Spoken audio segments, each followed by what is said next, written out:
Jonás capítulo 4. Es el pasaje que el hermano acaba de leer.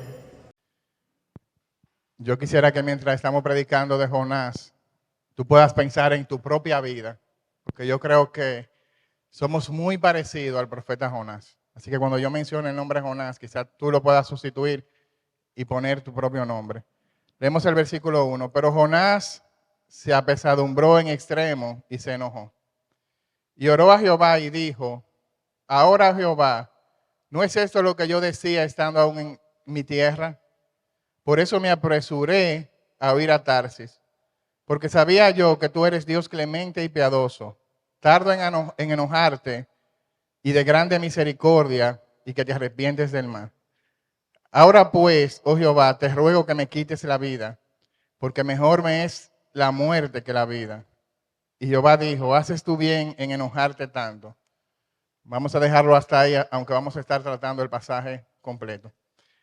En el libro Radical, el libro que estudiamos el año pasado en los grupos pequeños, hay una historia que me impactó mucho, es una historia verídica. Es sobre un barco que fue construido durante la Segunda Guerra Mundial por el gobierno de los Estados Unidos. Este barco tuvo un costo de aproximadamente unos 80 millones de dólares y estaba diseñado para convertirse en el buque de guerra más poderoso a ser utilizado durante la Segunda Guerra Mundial. Tenía la capacidad de transportar aproximadamente 15,000 soldados y trasladarse unos 17,000 kilómetros en un tiempo muy corto. Lamentablemente, este buque de guerra fue terminado en el año 1952.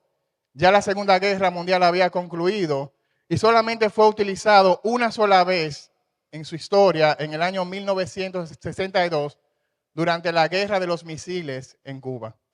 Para no desperdiciar esta inversión que se había hecho, el gobierno de los Estados Unidos ordenó que este buque de guerra se transformara en un crucero.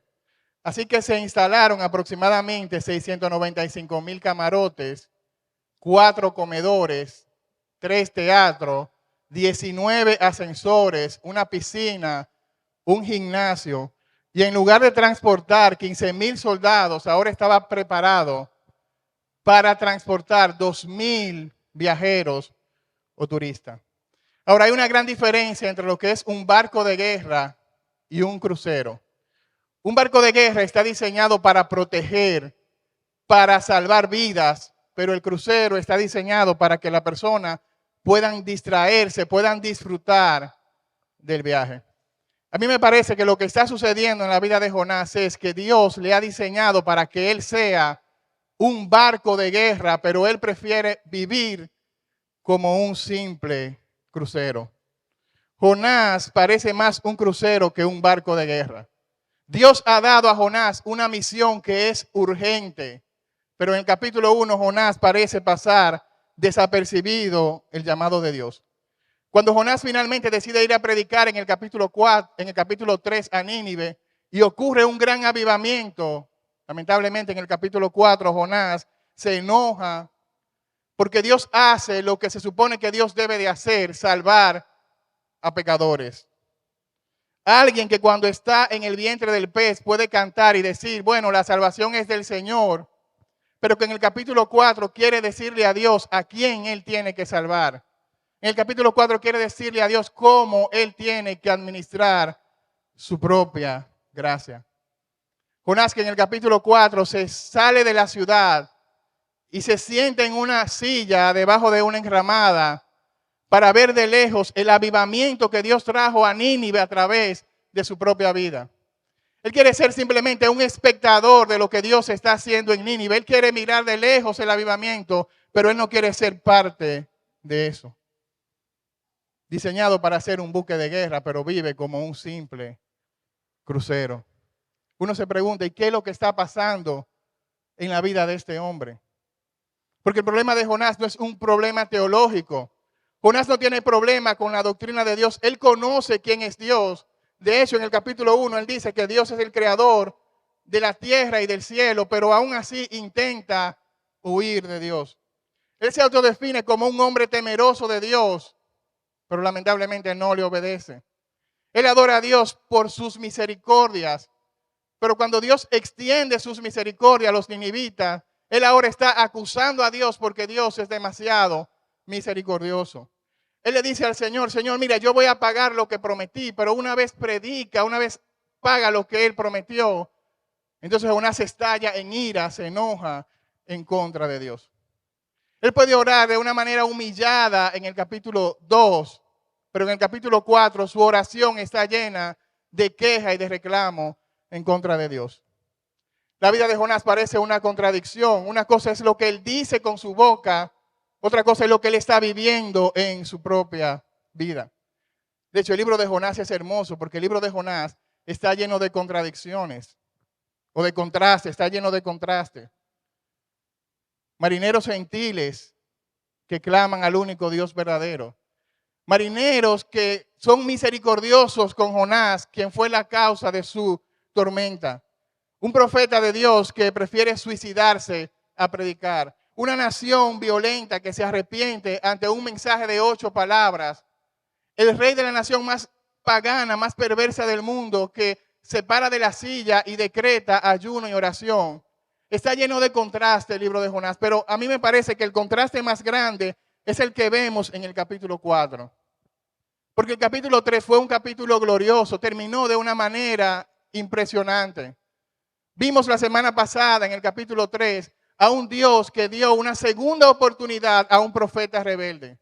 Vimos en el capítulo 3 a un Dios que dio una segunda oportunidad a una nación completa de ninivitas.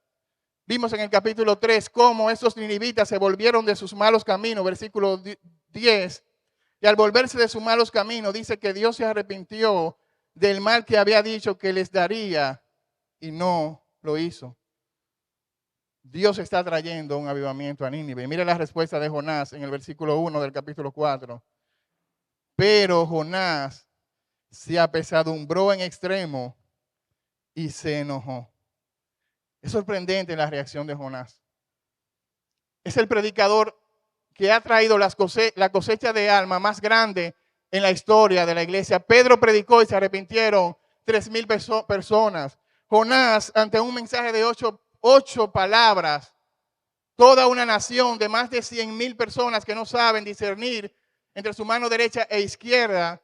Algunos teólogos dicen que se refiere a los niños, 120,000 niños, es decir, que probablemente en Nínive había más de 500,000 personas, se han arrepentido ante la predicación de Jonás.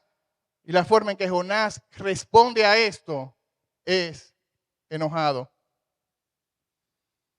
Dios no va a enviar un nuevo pez para que se trague a Jonás. Porque en esta ocasión Dios no quiere tratar con la conducta de Jonás. Dios quiere tratar con el corazón de Jonás. En el capítulo 4 hay una tormenta más grande que la que aparece en el capítulo 1. En el capítulo 4 hay una tormenta en el corazón de Jonás. Y la tormenta en el corazón de Jonás solamente puede ser tratada por la palabra de Dios. Miremos en primer lugar el corazón del problema de Jonás. ¿Cuál es el corazón de este problema? Jonás se apesadumbró en extremo y se enojó. La primera reacción de Jonás es el enojo. Hay indicadores en un carro. No sé si en el tablero de su carro hay unas luces que cuando esas luces se prenden indican que algo está mal, que algo está funcionando mal. Lamentablemente hay personas que no le hacen caso a esos indicadores o que apagan el tablero para no verlos, pero esto es una señal de alarma.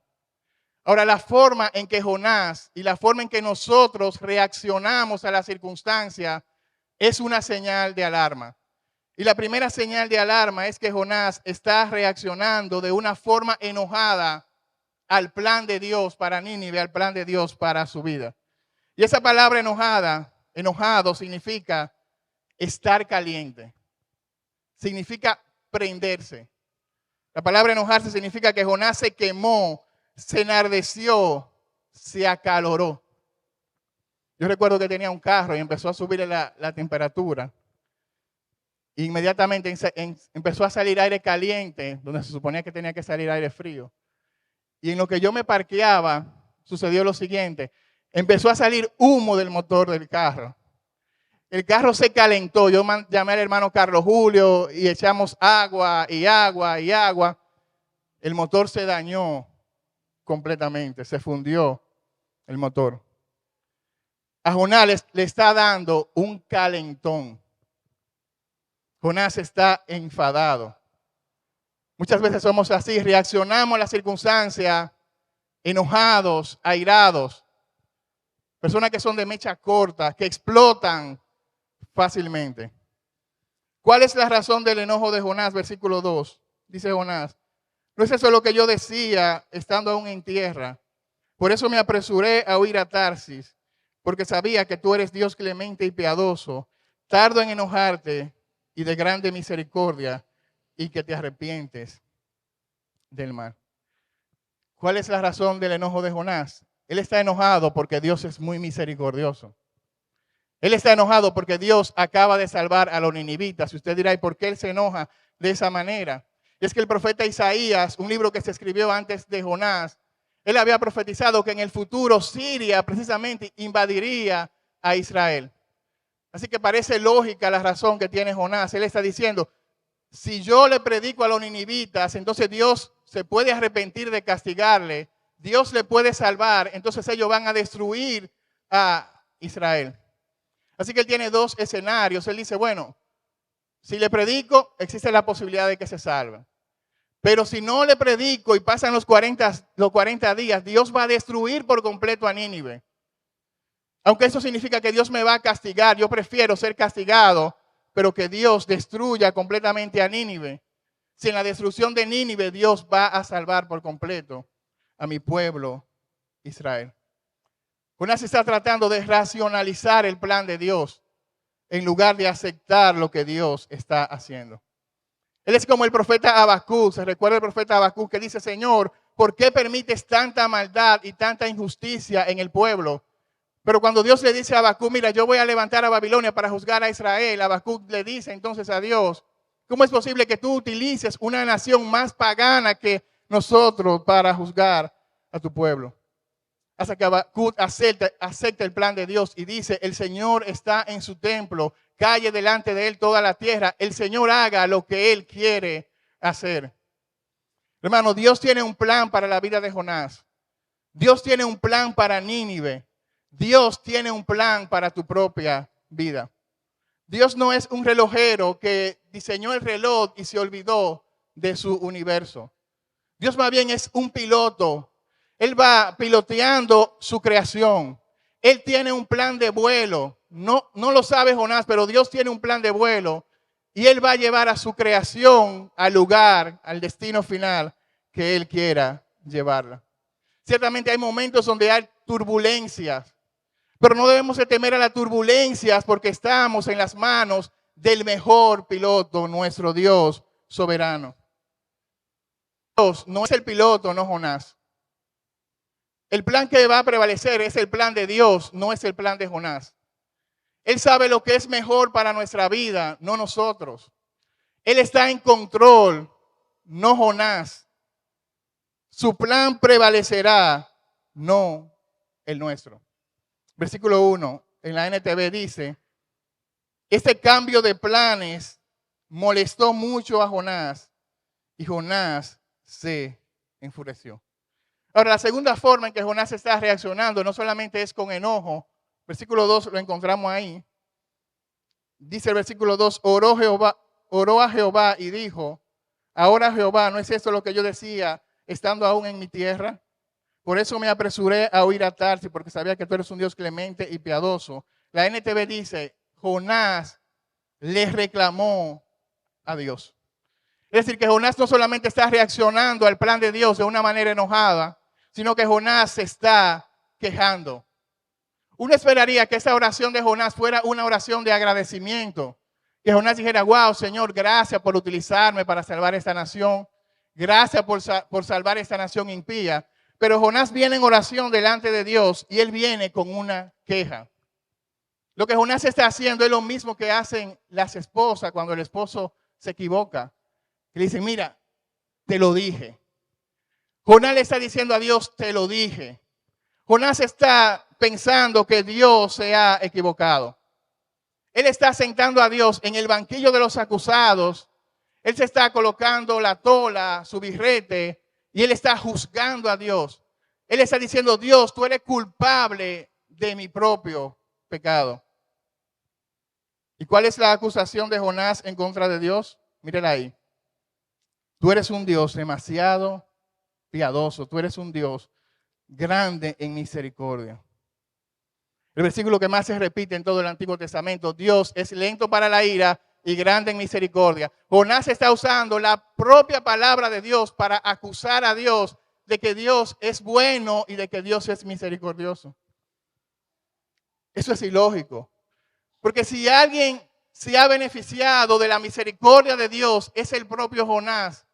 Él se ha beneficiado de la misericordia de Dios en su vida, pero él no quiere extender esa misericordia de Dios a los demás.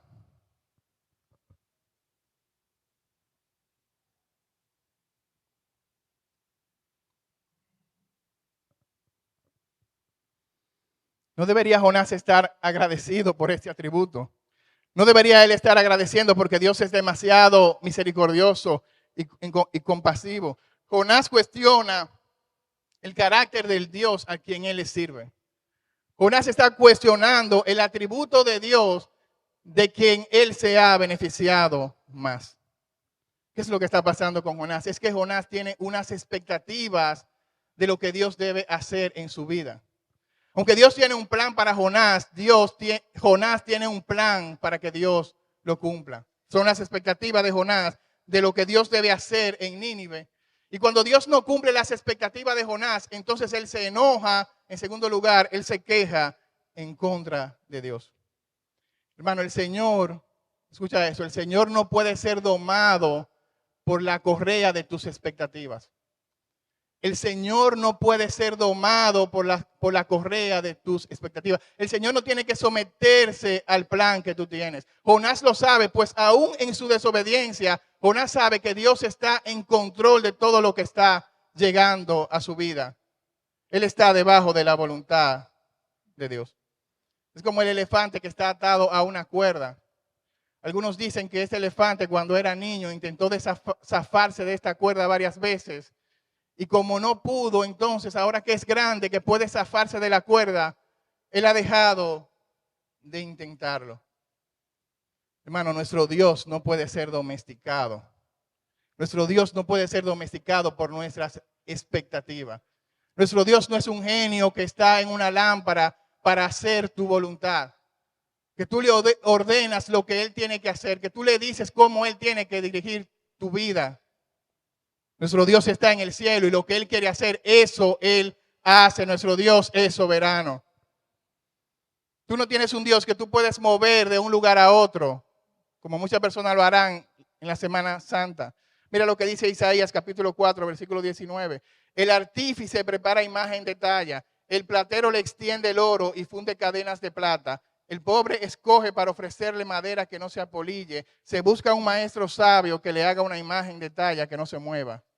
Dice el Señor, ¿no sabéis, no habéis oído, nunca os lo han dicho desde el principio, no habéis sido enseñados desde que la tierra se fundó? Él está sentado sobre el círculo de la tierra, cuyos moradores son como langosta. Él extiende los cielos como una cortina, los despliega como una tienda de morar. Él convierte en nada a los poderosos y a los que gobiernan la tierra hace como cosa vana.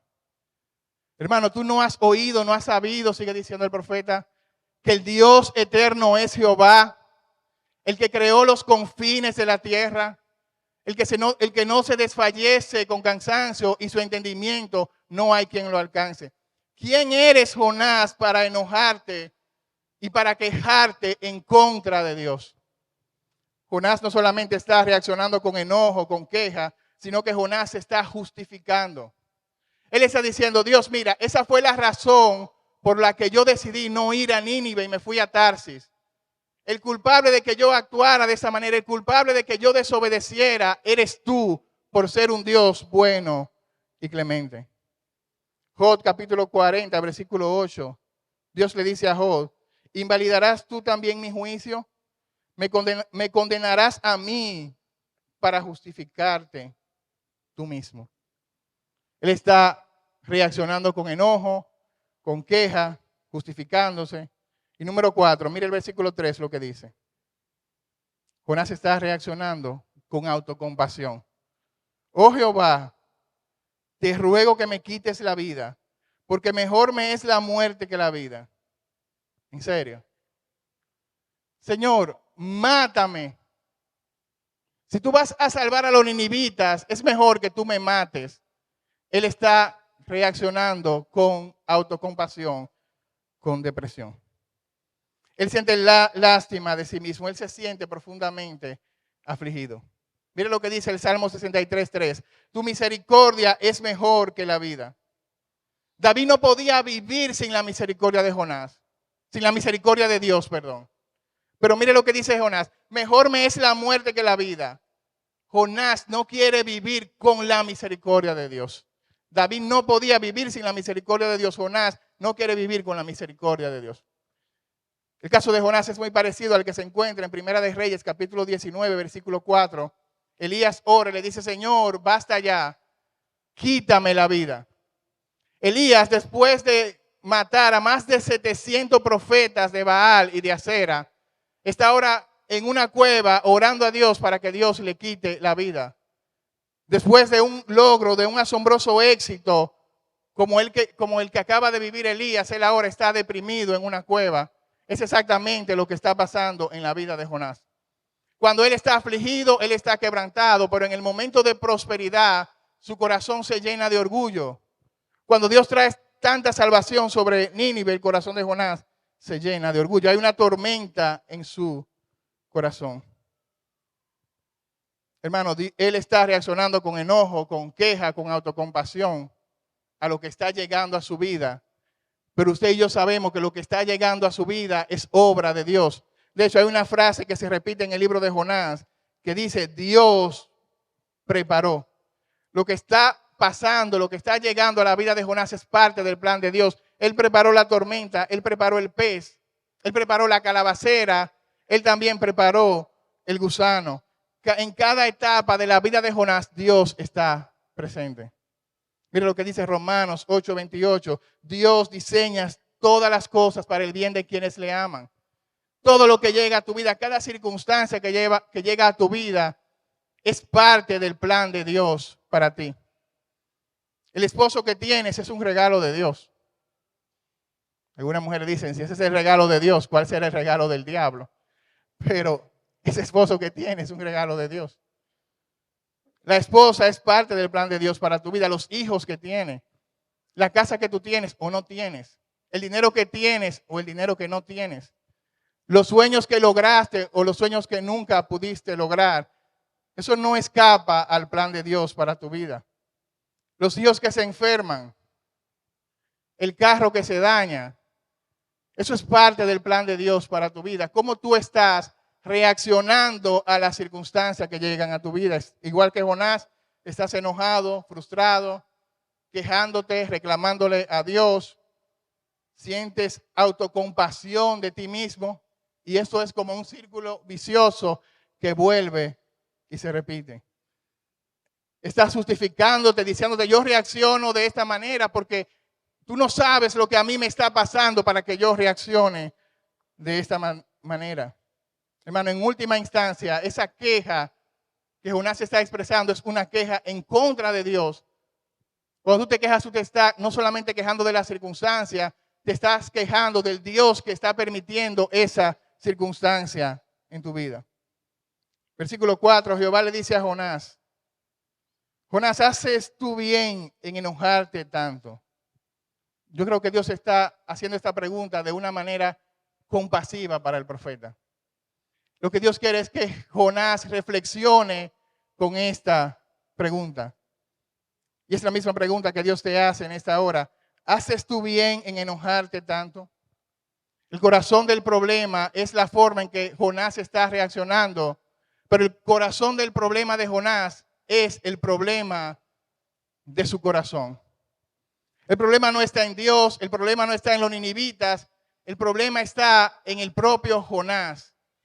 El problema, como decía el libro de anoche, el problema soy yo. Dile al de al lado, el problema soy yo. El problema es el propio corazón de Jonás. Y lo que estamos viendo, que detrás de la queja de Jonás, que detrás del enojo, se esconde un corazón egoísta. Mire lo que dice el versículo 5. Salió Jonás de la ciudad y acampó hacia el oriente de la ciudad. Y se hizo una enramada y se sentó debajo de ella a la sombra hasta ver qué acontecería en la ciudad. Pero Dios acaba de perdonar a toda la ciudad de Nínive. Pero como no han pasado los 40 días, Jonás tiene la esperanza de que Dios se pueda arrepentir de su arrepentimiento y que Dios borre por completo a Nínive. Así que él decide irse afuera de la ciudad, se prepara una enramada en la parte alta, se compra unos lentes quizás, se lleva su jugo, su merienda, como si fuera para el cine. Y él se sienta arriba a ver cómo va a llover fuego sobre Nínive. Cómo Dios va a destruir por completo a la ciudad de Nínive. Wow, Jonás. Tan bueno que Dios ha sido contigo. Tan paciente que Dios ha sido contigo. Fue paciente en la tormenta. Fue paciente en el mar que no dejó que te ahogaras. Proveyó un pez para salvarte. Fue paciente en el misericordioso contigo en el vientre del pez. Al privilegio, te vomitó. Fue paciente y fue misericordioso contigo al permitirte, darte el privilegio de predicar su palabra y que las personas respondieran a la predicación. Te guardó en Nínive de que los ninivitas no te mataran. Jonás, pero tú no eres capaz de extender esa misericordia de Dios a los demás. Tú puedes cantar en el vientre del pez, Jonás capítulo 2, versículo 9, alegrarte porque Dios te rescató de la muerte, pero tú deseas la muerte para tus enemigos. Dice John Flavel, es más fácil gritar con furia por 1000 pecados ajenos que matar uno propio. Es más fácil gritar con furia por 1000 pecados ajenos que matar tu propio pecado. El versículo 2 y el versículo 3, mire cómo se repite la palabra yo, la palabra mí, se repite 9 veces. El corazón de Jonás es un corazón egoísta. Hermano, pero qué parecido es el corazón de Jonás a nuestro propio corazón. Somos egoístas. Solamente nos preocupamos por nuestro propio bienestar. Queremos que Dios tenga compasión de nosotros, pero no extendemos esa compasión cuando el hermano cae, cuando el hermano peca. Queremos que Dios nos perdone, pero qué difícil se nos hace perdonar al hermano que nos ofende. Es que esa ofensa es demasiado grande para yo poder perdonarla. Más grande es tu pecado delante de Dios y Dios te ha perdonado a ti. Decía Jonathan Edwards, cuando veo adentro de mi corazón y percibo su infinita maldad, creo que es un abismo más hondo que el infierno. Cuando oro peco, cuando predico peco, tengo que arrepentirme de mi arrepentimiento y mis lágrimas necesitan lavarse de la sangre de Cristo. Nuestro corazón es egoísta. En segundo lugar, el corazón de Jonás es un corazón orgulloso. Jonás es una persona obstinada. Uno pensaría que ya con lo que le pasó en el capítulo 2, Jonás cambió su corazón, Jonás cambió su actitud. Pero él es como un sube y baja. Es rebelde en el 1, se arrepiente en el 2, predica en el 3, pero en el 4 nuevamente viene su rebeldía. Su corazón es orgulloso. Es interesante porque el rey de Nínive se para de la silla y se sienta humillado sobre cenizas. Pero Jonás se sienta acomodado en una enramada para ver la destrucción de Nínive. El corazón de Jonás es un corazón que está totalmente desenfocado. Es un corazón que está muy distraído. Mírelo en el versículo 6.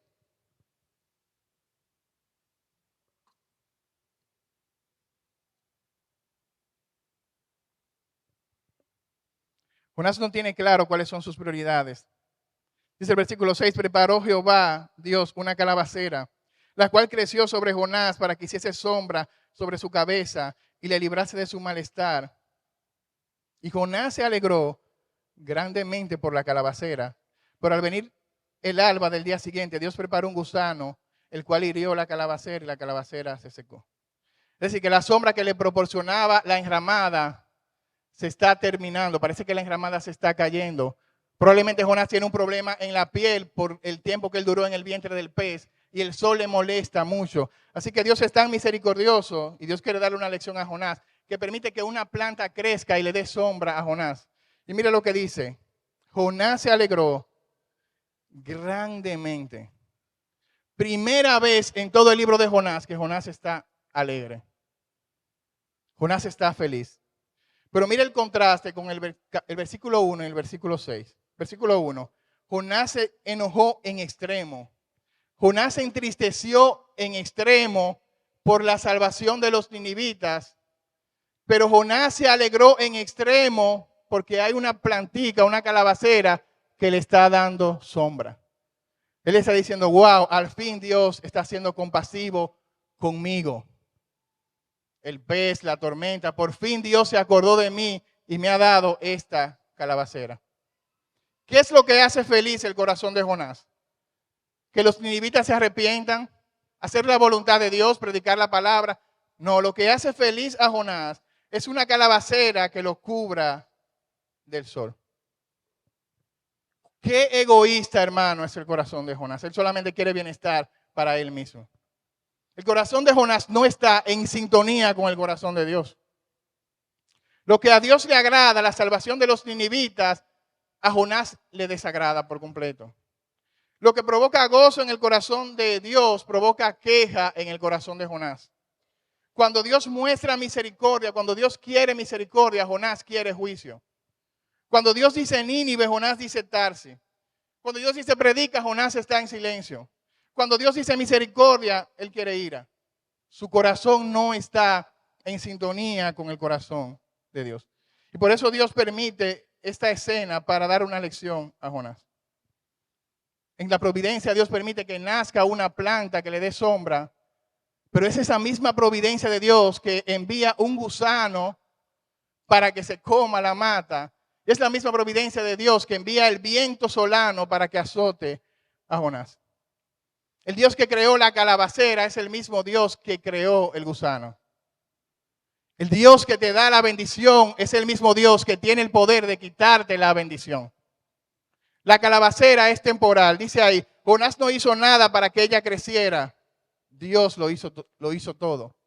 Pero cuando hay calabacera, Jonás está alegre. Y cuando Dios le quita la calabacera, Jonás nuevamente se enoja. Él nuevamente reacciona de manera pecaminosa. Y nuevamente Jonás dice, Señor, prefiero que me mates. Señor, si tú me vas a quitar esta planta, yo prefiero que tú me quites la vida. Queridos amigos, decía el principio de los predicadores, si quieren quejarse como Jonás, pronto tendrán algo para quejarse.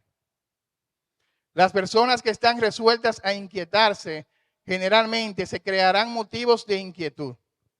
Jonás nuevamente está reaccionando de una manera egoísta, está reaccionando con enojo. Una simple planta, Jonás la ha convertido en un ídolo de su corazón, de tal forma que cuando la planta falta, nuevamente él se deprime en gran manera. Decía un comentarista, cuán a menudo se permite que perezcan nuestras calabaceras, Dios permite que perezca nuestra calabacera para enseñarnos estas profundas lecciones. A pesar de todo lo que podemos hacer para mantenerlas verdes, sus hojas se vuelven cada vez más secas y amarillas hasta que caen y mueren por completo. Hermano, el problema de Jonás es su corazón y ahora Dios, a través de esta calabacera, de este gusano, quiere hablar al corazón de Jonás. Versículo 9, Dios le dice a Jonás nuevamente, ¿tanto te enojas? Mire lo que le respondió Jonás, mucho me enojo hasta la muerte. Dios quiere que Jonás reflexione a través de preguntas que él está haciendo. Él quiere que Jonás se dé cuenta de su falta de amor, de su egoísmo, de su superficialidad y de su mundanalidad. Yo quiero hacerte esa misma pregunta. ¿Haces bien en enojarte tanto? ¿Por qué te sientes tan frustrado en esta hora? ¿Haces bien en quejarte tanto?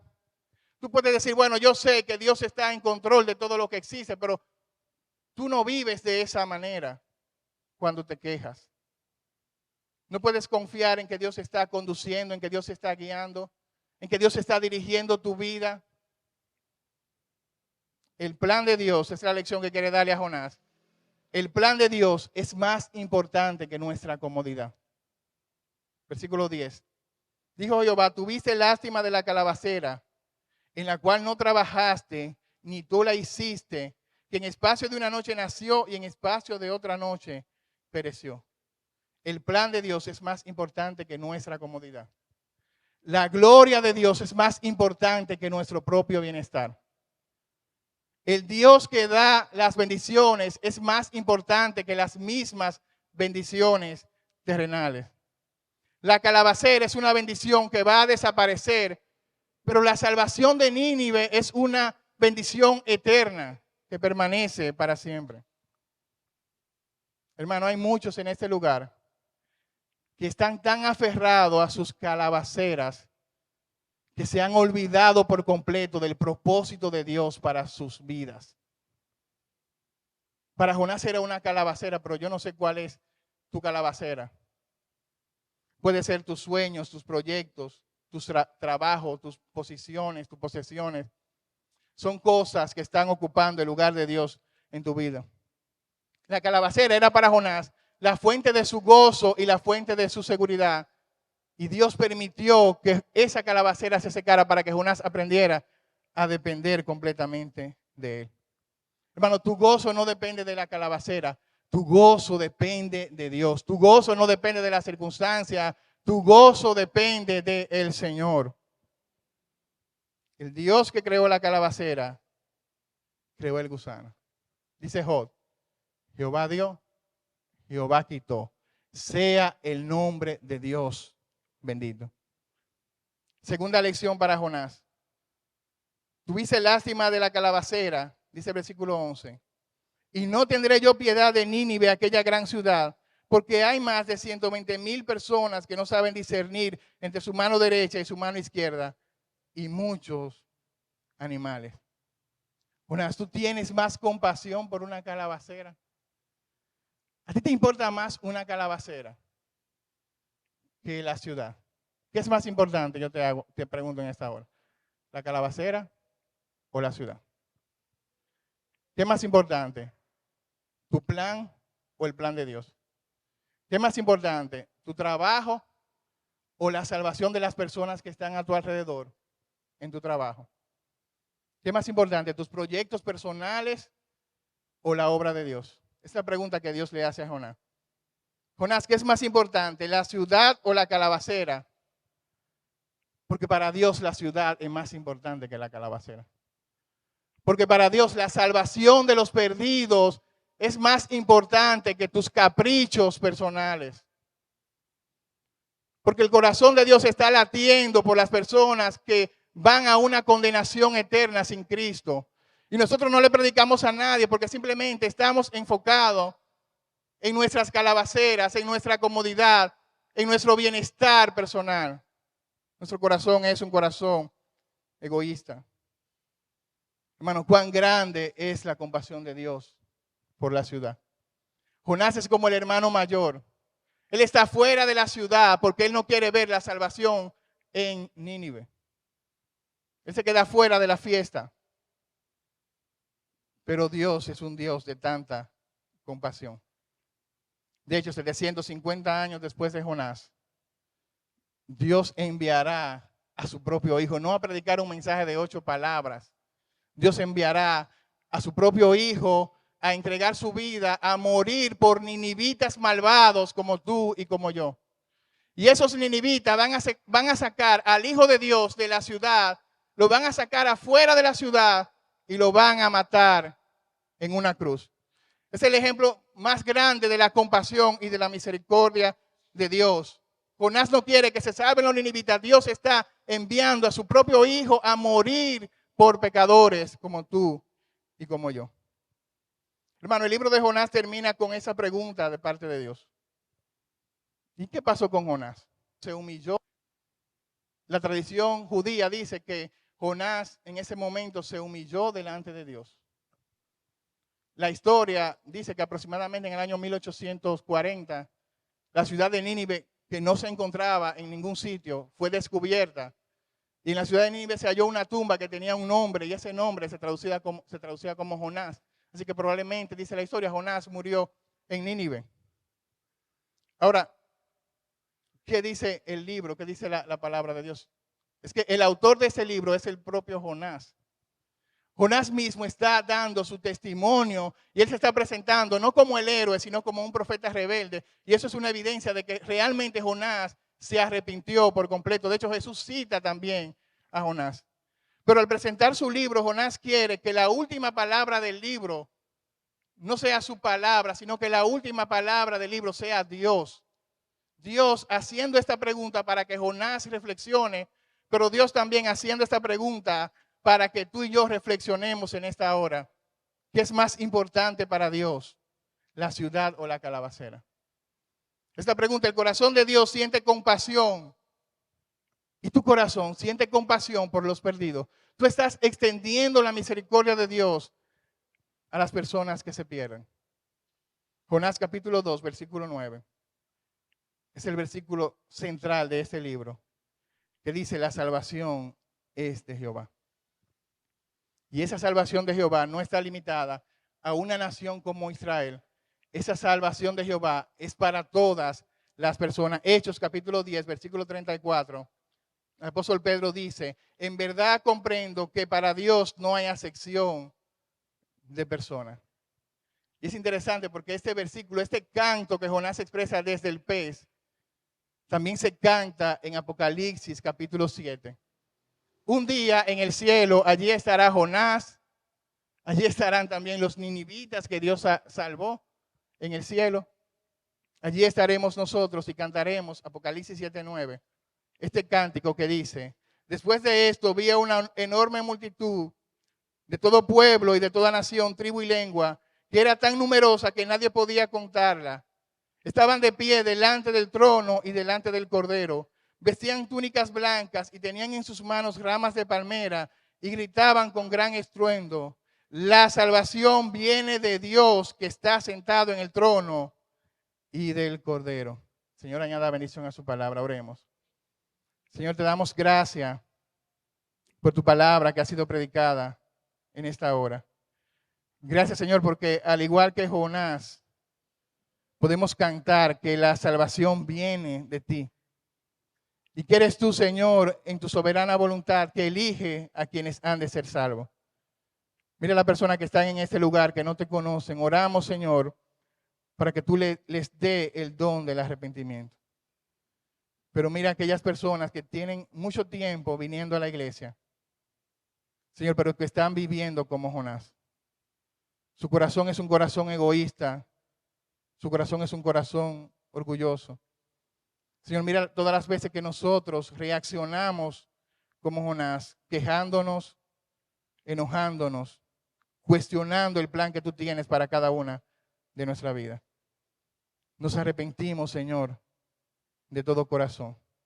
Mira, Señor, los ídolos que están en nuestro corazón, cómo amamos más las cosas de este mundo, las bendiciones terrenales, cómo abrazamos y amamos más las calabaceras que tú nos das, que el hecho de obedecerte y de hacer tu voluntad. Señor, nos arrepentimos, te pedimos que nos perdone y que nos ayude, Señor, a amarte a ti por encima de esas bendiciones que tú nos has dado. Que podamos, Señor, estar conscientes que esas bendiciones son temporales, que son pasajeras, pero que lo que viene de ti es lo que verdaderamente importa porque es eterno, porque permanece para siempre. Te damos gracias por Cristo. Amén. Señor le bendiga.